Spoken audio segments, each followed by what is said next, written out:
మేడిగడ్డ పోతాము, బూరుగడ్డకు పోతాం, బొందలగడ్డకు పోతాం. ఏ తోకమట్టున్నది మేడిగడ్డ అక్కడ. మీ బండారం బిడ్డ ఈ స్టేజ్ మీద కూర్చున్న నాయకుల మీద అవుతున్నాము. ఈ అసెంబ్లీ అయిపోయిన తర్వాత మేము కూడా అడిగి పోతాం, మీ చరిత్ర మొత్తం ఎండగడతాం. ఓ లంగ చేత పెట్టి పోయిన ప్రభుత్వాన్ని బదనాం చేయాలి, బట్టగాల్చి మీదేయాలని మేము మేడిగడ్డ పోతాం. ఏం బిక్తాం మేడిగడ్డ కాడ పోయి? ఎందుకు పోతున్నావు మేడిగడ్డకు?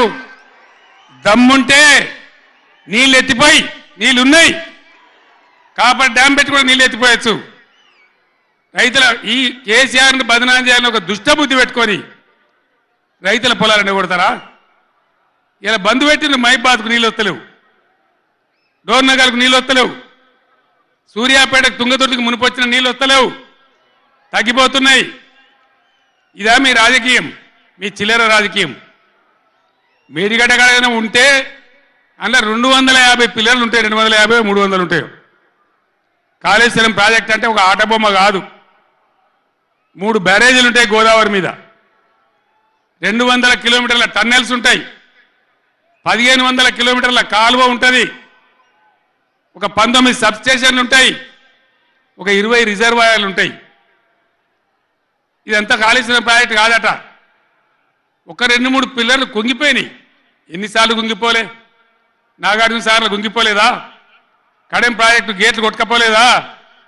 మొన్నటిదాకా మూసీ ప్రాజెక్టు గేట్లు చక్కగా ఉండేదా? కొట్టుకపోలేదా?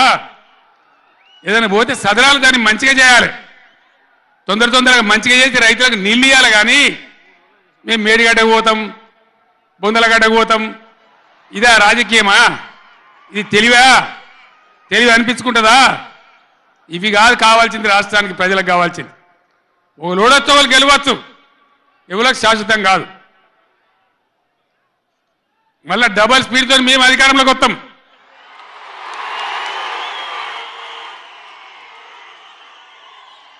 అప్పుడు మేం గిట్లే మాట్లాడన్నా, ఈ పద్ధతి అనుసరించానా? మిగిలితారా మీరు నశంలకు కూడా?